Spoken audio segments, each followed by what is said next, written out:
Welcome back. Yeah, a little bit of a deep dive. I think this is, as you can see on the topic here, color space calibration.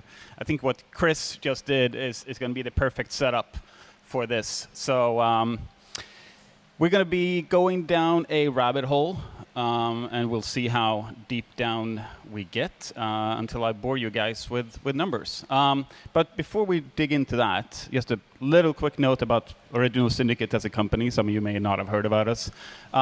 We primarily function in 3 different verticals, icvfx and virtual production. Obviously, that's why we're here. We provide services from all the way from integration to operationalization of stages. We also do a lot of broadcast and streaming stuff, and we have a pretty strong background in live events as well. So from that to this. Image-based lighting. It's kind of been the buzzword for the past couple of months, and it's definitely been a bit of a buzzword so far today as well. But what is actually image-based lighting? If you Google image-based lighting, this is what you end up with. You end up with a lot of reflective spheres from various different VFX pipelines. And that's really where the term comes from. It's a rendering technique that is heavily utilized in the VFX industry, but yet we talk about it on set. So what is actually on-set image-based lighting? It's kind of looking at it in the reverse from the way we look at it in VFX. Instead of using this sphere and creating reflections outwards, we're using lights and we're creating lighting effects inwards. So that's what we call on-set image-based lighting. Obviously, this all kind of came about with the introduction of virtual production as a production technique and LED walls in particular. And that's great, right? We're working inside an LED volume. We have these massive emissive light sources. And they're great for a lot of things. Great for reflections, they're great for in-camera, but they're not particularly great as light sources. Thank you to Quasar Science for producing this back in the day, by the way. Here's a photo you probably have seen quite a few times. On the left, we have a 1K tungsten source, beautiful, nice light. And on the right-hand side, we have a traditional RGB LED fixture. Very spiky, very lobstery. That's exactly what we don't want. So how do we fix that?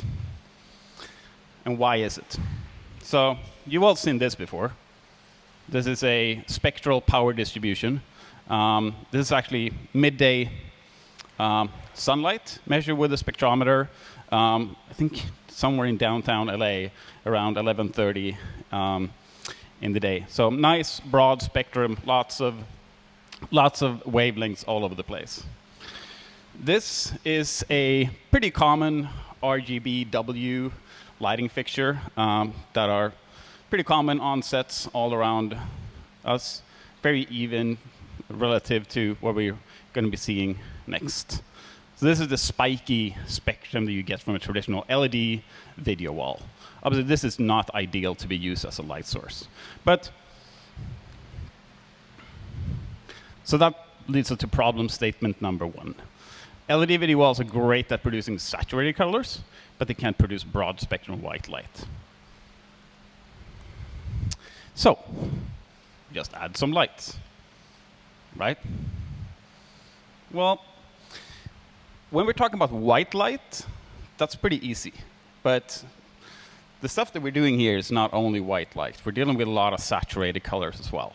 So if we think about that scene that we have all the way to the left there, full of saturated colors, we're piping this through our favorite media server. In there, it gets converted to various different RGB values that get sent to the LED video wall, and some of them being sent to DMX fixtures. Now, this is really where things get a little bit tricky, because there's no standardized DMX profile for image-based lighting. Every manufacturer out there can do it a little bit how they see fit, and determine the best way of controlling their own lighting fixtures. Also, color science for lighting is often quite subjective. So there's no agreed upon color space. There's an asterisk there somewhere. Meaning that the same input given to various different lighting fixtures will produce different output across various manufacturers and even across various models from the same manufacturer. Now, in summary, this leads to color discrepancies between different pieces of equipment and a highly complex workflow where the inner workings of specific fixtures need to be understood and corrected for to achieve a uniform output. And it's that highly complex workflow that we're going to dig into today. So, why do we have to do this? Because red isn't always red, and green isn't always green, and blue isn't always blue, because we have these different variations of color spaces. So, what do we do about it? Well, first thing, VRGB profiles is becoming a thing. So, talk to your manufacturer about it and ask them to support it. But in the meantime, we can do it ourselves. So, we start by looking at this. Frieder, you gave a really good introduction to what this actually is earlier today, but a quick recap. So this is the CIE 1931 chromaticity diagram. Essentially, everything that we see around this locus here is visible light. Inside, we have a triangle. That triangle is, in this case, Rec. 709 color space. So it's a very standard video-based color space. There are other color spaces. Chris mentioned a few of them, ASIS, CG, Rec. 2020, and so on and so forth. Just for this example, I've used Rec. 709. So this is the black triangle, is a Rec. 709 calibrated RGB LED video wall overlaid. So it's pretty spot on, right? So we can see that if we put a saturated green or a red or a blue or something on our LED video wall, it should be pretty spot on to what we expect to see inside the Rec. 709 color space. These are 4 very common lighting fixtures out there. They're all RGB plus something, and very commonly used. You can see that they vary quite a lot. They're all bigger than the gamut that we're expecting, meaning that we're going to have a lot of saturated colors that are outside of what we capture on the LED video wall. Again, leading to the statement, red is not always red, blue is not always blue. So that leads to this. We're sending the same data through our favorite media server, and we're producing 2 vastly different color gamuts, both of which being captured in camera. And if we, and this is where the numbers come in, so please bear with me. And this is actually the values that we're looking at from a, if we look at this from a DMX perspective, if I send these values, I will produce these color gamuts. So that's not what we want. So what do? Well, we bring out our trusty spectrometer. It's my favorite toy, by the way. So with our spectrometer, we can point this at a light source, and we can figure out exactly where in the chromaticity diagram does a certain combination of values land. So we can then measure and see that all of these primaries, the red, the green, and the blue, they fall on these values. So that allows us to do something with them. We can compare them to where we want them to be, which is the coordinates given to us by the Rec. 709. These are well-defined values. Anybody can find them. You don't need a spectrometer to find these values. But we want to get our color gamut, our outer triangle, to match these values. So we want to add some red to our green. We want to add some green to our red. And we want to do something, maybe we don't care about the blue primary down there because it's so close. So again, we bring out our trusty spectrometer, and we start measuring. We measure what do we need to do to each of the primaries to get them to these, closer to these primaries. So that gives us a couple of numbers that we can plug in to a piece of software that then creates these transformation matrices that Chris was talking about earlier. So there are various different tools with which we can do this. We can use a software called Lattice. It's one of my favorite pieces of software out there. It's very powerful. It's also very affordable. So if you don't have it already, then you should download it. You can also use DaVinci Resolve down here at the bottom, or you can do what I did last night and you write it yourself because it's fun. And you also realize that there's no point in doing it yourself because other people have already done it. So what that gives us is one of these LUT files, or a lookup table, that transforms essentially from the primaries of a lighting fixture, any given lighting fixture, into the primaries of your given color space,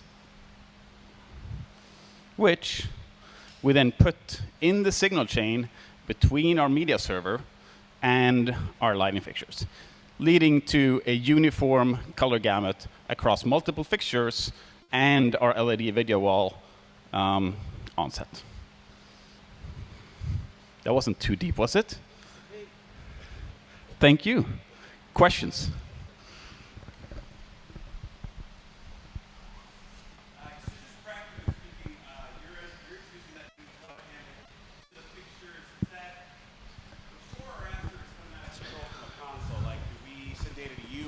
Modify it?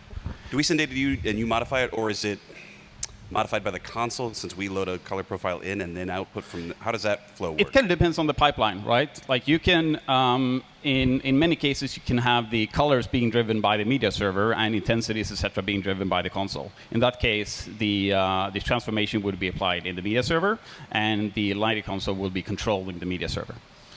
Now, if your lighting console has the capability of importing a 3D LUT, you might as well import it there as well.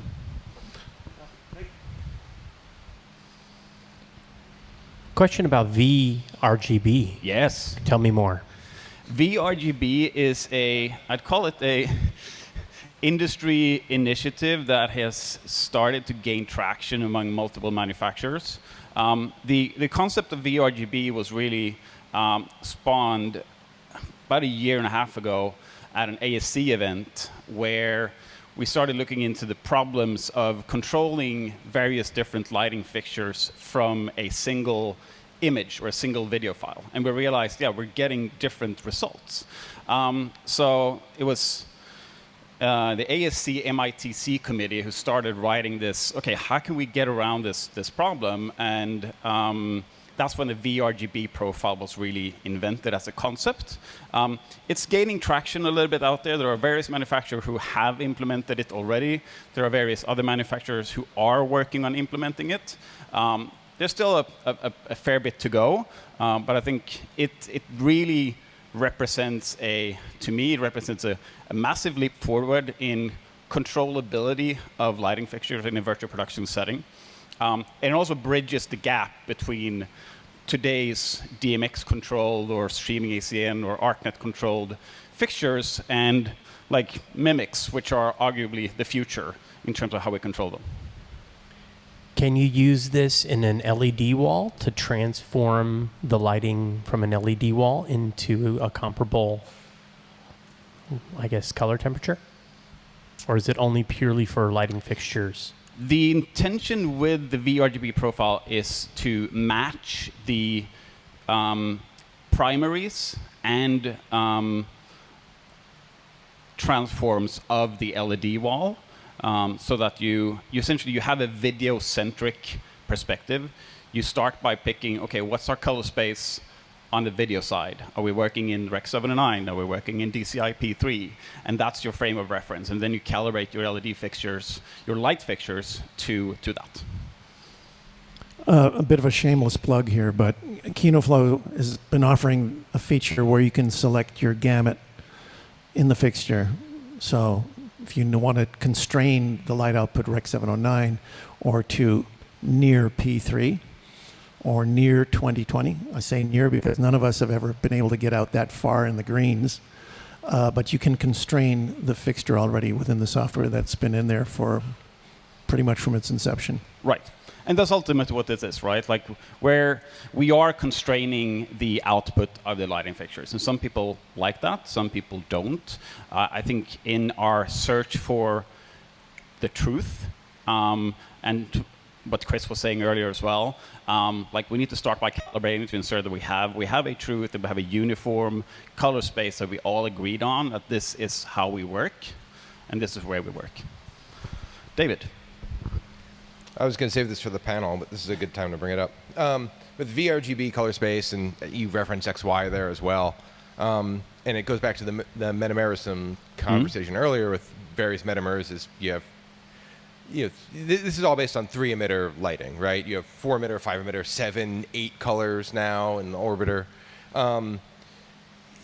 You can hit the same points on the color space, but you can and it looks great on a white wall if you have the panel and the light next to each other, but then you put it on a colored object and it's going to look completely different. So the question is we're using these transforms to match the lighting of the wall, but at the same time then you put it on an object and it's still going to look different, correct? So I'd be curious to get your perspective and anyone else's perspective who comes up is XY and RGB, are they really the answer, or are they just kind of this thing we're waving because we need a way to talk about it, but really it's kind of a false flag in that, like, oh, we can make everything match as long as you don't want to use all the emitters in the light. And that's what we're trying to get, is a full spectrum on our source, right? Totally. Well, I think that is really one of the nice things with XY, right? It doesn't really assumes an amount of emitters. You can still use XY in a 6 or 7 or 8 emitter light source.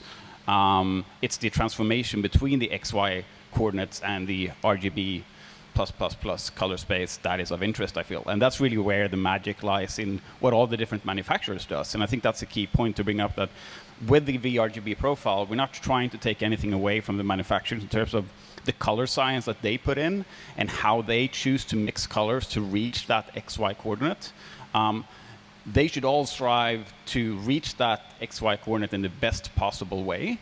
And that's not what the VRGB profile is trying to impose. I guess my question about XY is, if you have 3 lights if you have a light that can reach a specific XY coordinate in 7, 8 different ways, are they actually the same color? No. They're okay. not. Yeah. Well, I mean, they may be perceived as the same color in certain cases, but that's where metamerism comes in. Yeah. It's the mixing of the colors that's... Yeah, well, it comes to a couple of things. You've got the XY coordinate, that's one matrix. Then you have to actually look at the spectrum, because XY coordinates is easy to hit, easy to cheat. You go, we're all the same. It's the spectrum. And then it's how you construct the spectrum. So you have multi-emitters. Our approach is to go with broadband phosphors so that we cover the entire spectrum relatively even. Then the other element that we don't factor in is the spectral response curves of the cameras themselves and how they differ. And from the research that we're doing, that is the bigger, that is one of the challenges amongst many, because on some cameras, a multi-emitter looks, hey, that works in that Kelvin, and now in this other Kelvin, I'm seeing green, magenta, I'm seeing things. On another camera, completely different. So it's not just one matrix that has to match, it's a broad spectrum of matrix that you need to, if you're going to be perfectly aligned. So all we're trying to get into that space, into that color point as close as we can, and then after that is still the camera that defines very much how it perceives that color and processes it and puts it out. Sorry, if anyone else has a question, you can go ahead. But aren't we? I mean, we as an industry have been discussing XY as like, I have XY and I take it on this light and I put it over there and everything matches and it's amazing. Or I feel like that's how a lot of some manufacturers are selling it. And I feel like, do we as an industry need to address in some way the fact that, like, just because I read on my color meter over here this XY coordinate and I dial that in that over there into that XY profile, and we're all using XY profiles, the math inside is different, and they're not, like, maybe it's a broader conversation, but like, yeah, it's not the same color. Yeah.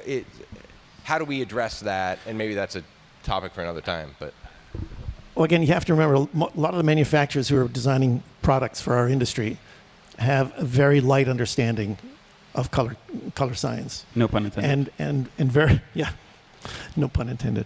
And very little understanding what the cameras see. So we're one of the few companies that actually profiled a lot of cameras, and we've just in the process of reprofiling a bunch of them to see what the difference is from a few years ago. In the end, it's still the spectrum.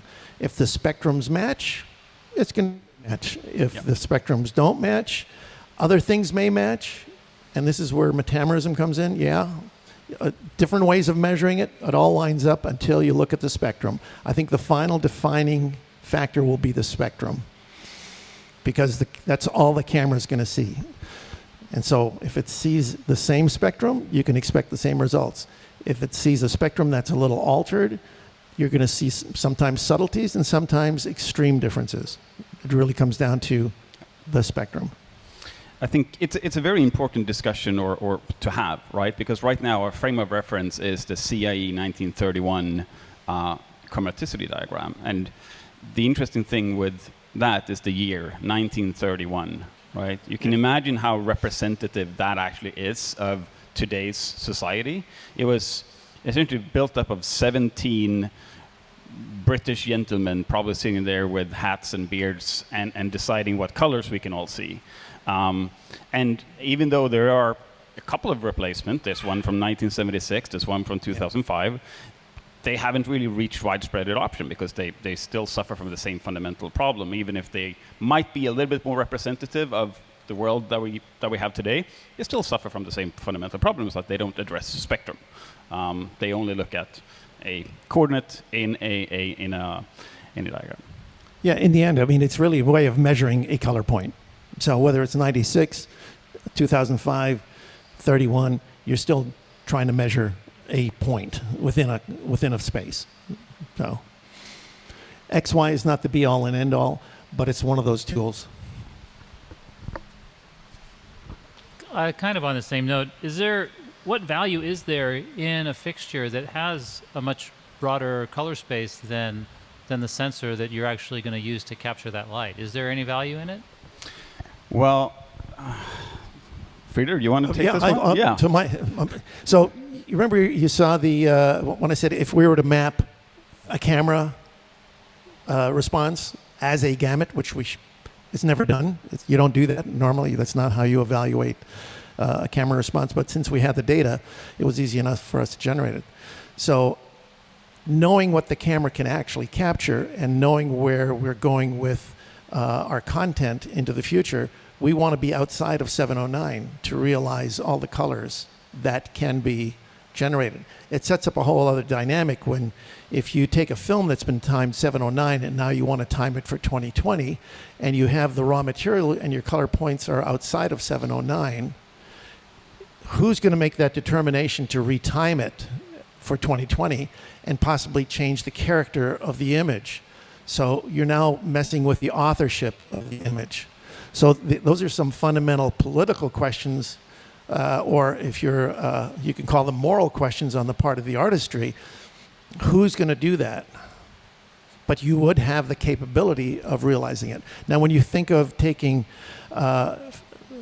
negative that was outputted for projection or for distribution in 709, but now that we have more displays that can render 2020, and you go back in and you render out now that same negative now in 2020, you start to realize closer to what the viewing audience saw in the cinema. Whatever those saturated colors may have been, now those colors retimed outside of 709 are going to be much closer to what you originally experienced in the cinema. That's a good thing. But if the cinematographer purposely desaturated and kept things within a confined, tight gamut, you may not want to retime it for 2020 and take advantage of the spectrum that was available to you outside of that. So fundamentally, the cameras can capture an awful lot. It really all ends up on what is that final output display going to be. And even now, when you talk to DPs who are having to time their shows, they're timing it for 709, they're timing it for P3, they're timing it for 2020. How different they are, that's a great question to talk to some cinematographers who are having to deal with this right now. I don't have the answer for that, if there's any difference in how they, what that final look is, or if it's just subtleties that they're looking for, enhancing certain subtleties. I think it's an interesting conversation to have, though. Like, how far do we have to push this? Because if we look at ACES, for example, ACES AP0 is a color space that is wider than the range of visible light, right? So why does that exist? Well, it's primarily this mathematical model that exists because we don't want to limit ourselves. And I think that's where this really comes in. We don't know where it's going. Yeah. We say, well, as long as we can map it in some pre-programmed space, we know we're going to cover all potential combinations moving forward. Exactly. So, if we're talking about calibrating the light's output to what the sensor's seeing, then at the moment of capture, we're already throwing away that information. Is that right? Yeah. you're throwing it away so that you're going to be calibrated to the background and everything else that's going on. Yeah. Yeah. Do you have time for another? Last one. So I'm getting confused. Okay. So when we have a camera up here, the camera doesn't care what's in front of it. If I take it outdoors or take it under tungsten or whatever it is, it's going to do its thing, right? And including the LUTs that are inside of it and everything else that's there. In front of it is a car, which is a real world thing, a real world person. So everything that's there is real world except for that screen. So why, instead of taking like a screen that's set for 709 and then trying to get the camera to work with that, why not have a screen that is more like real world so that it's based on, you know, the waveforms that you had at the very beginning there? So why is the screen not at ACES or something like that so that then it's reacting in a real world way and then the cameras can then just do their natural thing? I think that would be a dream scenario, right? We are still, I'm not a manufacturer anymore, but the strive for wider color gamuts on the LED manufacturer side is always ongoing, right? Today, it's difficult to find a RGB LED video wall that can hit Erect 2020 or DCI P3, and that's primarily from a cost perspective. Not just cost, it's physics. Yeah. We can't produce the green that would be necessary to define the 2020 point. And if we could, at this point, I mean, we tried it with our lights, and the cost adder is prohibitive. Whenever you make an LED, there's a certain yield factor, and the yield factor was upwards of 10%. Means 90% of what you've produced you're going to throw away. So that economic model doesn't hold. So until the actual technology shifts that makes it easier to produce those color points, that's why we call things near 2020, near P3, because in theory, you can build a panel that is exactly all those color points. Can you actually market it and have it be successful in the market? I don't know how it would work in this industry. Nobody'd want to pay it. I mean, they're already kvetching about what it costs for a mimic. And even there, when we source the color points for that, the manufacturers are used to working on slim margins in a highly competitive market. They are not focused on film. We represent a fraction of what they do. Most of their stuff is direct view. And it's all about cost. So when we talked about our color points, everything came with a shrug and going, well, that's a cost adder, that's a cost adder, and this is a cost. Everything was a cost adder. The fact that we're doing a 1/3 scan rate, that's a huge cost adder. Normally, a scan rate of 1/12 or an 1/8 is about as much as you're going to get out of a video wall. So the specs for what ideally we'd like to work under, they're a pie in the sky right now, goal. And the more we do this, maybe there's sufficient volume and appetite for spending the money that it would take to produce that quality. Yeah. So back to your question, you have to start with the constraints. The constraint is the wall. You have to calibrate to the wall. Everything from the wall on back has to work to make that work, to make the wall work. Yeah. So Unfortunately, physics. them's the breaks, as they say. Thank you, guys.